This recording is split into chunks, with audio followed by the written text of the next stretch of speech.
तो hello friends, welcome back to my channel. और friend, आज की वीडियो सीरीज़ के अंदर हम डिस्कस करने वाले हैं डीबीएमएस के अंदर अगले टॉपिक को, जिसका नाम है कॉम्प्लेक्स क्यूरीज। इससे प्रीवियस लेक्चर में हम लोगों ने जो आपका डीडीएल होता है, डीएमएल होता है, उसको डिस्कस किया, जो कि डेटा डेफिनेशन लैंग्वेज और डेटा मैनिपुलेशन लैंग्वेज होता है।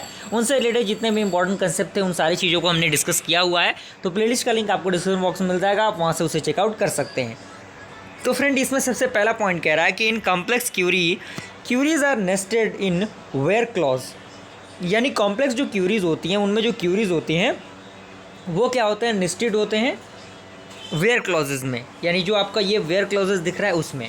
अगला पॉइंट कह रहा है कि complex queries involve heavy use of the and clauses and the or clauses. यानी जो कॉम्प्लेक्स क्यूरीज होता है वो इन्वॉल्व करता है जो हैवी यूज़ होता है एंड क्लॉजेज का और क्लॉजेज का, वहाँ पे हम कॉम्प्लेक्स क्यूरीज का यूज़ करते हैं। ओके, उसके बाद आपका थर्ड पॉइंट कह रहा है कि complex queries help to make accurate search of database. यानी जो कॉम्प्लेक्स क्यूरीज होता है वो मदद करता है हमारी जो एक्यूरेट सर्च होता है डेटाबेस का, यानी जो उसका सर्चिंग जो सिस्टम होता है वो एक्यूरेट हो, उसमें हमारी मदद करता है जो आपके कॉम्प्लेक्स क्यूरीज होती हैं।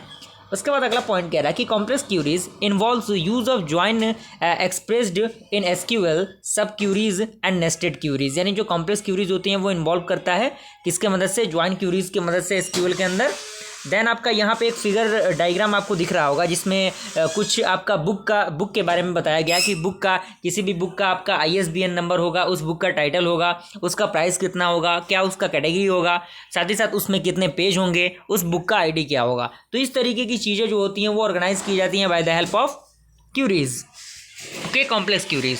तो ये किस तरीके से आपका पब्लिशर का PID क्या होगा, पब्लिशर का ID, P नेम क्या होगा, एड्रेस क्या होगा, तो ये सारी चीज़ें आपको एग्जामिनेशन में लिखनी होंगी। यानी इतने चीज़ों को अगर आप ऐड करेंगे ना तो थोड़ा सा आपका जो पेपर होगा वो बेहतरीन दिखेगा और एग्जामिनर बेहतर से बेहतर नंबर आपको देगा। उसके बाद इसी के अंदर कह रहा है कि display detail of the book belonging to the category with a page count greater than 30।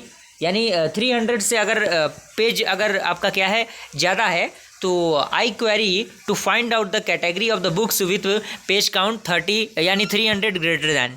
यानी जो पेज काउंट है वो 300 से क्या हो, यानी 300 से बड़ा हो, तो उस कैटेगरी में कौन कौन सी चीज़ें आएंगी। तो यहाँ पे देखिए वो चीज़ें आपका क्या है, नॉवेल है। क्लियर? तो यहाँ पे आप देख सकते हैं उन चीज़ों को। यहाँ पे देखिए, यहाँ पे तो वो नॉवेल हो सकता है आपका, 300 से ज़्यादा है तो वो नॉवेल है, यहाँ पर देखिए। ओके, तो ये सारी चीज़ें हैं। ओके, तो यहाँ तक आई होप पूरा प्रोसेस आपको समझ में आ गया होगा। वीडियो पसंद आया लाइक ज़रूर कीजिएगा। जल्द मिलता है ऐसे इंटरेस्टिंग वीडियो के साथ, तब तक के लिए थैंक यू।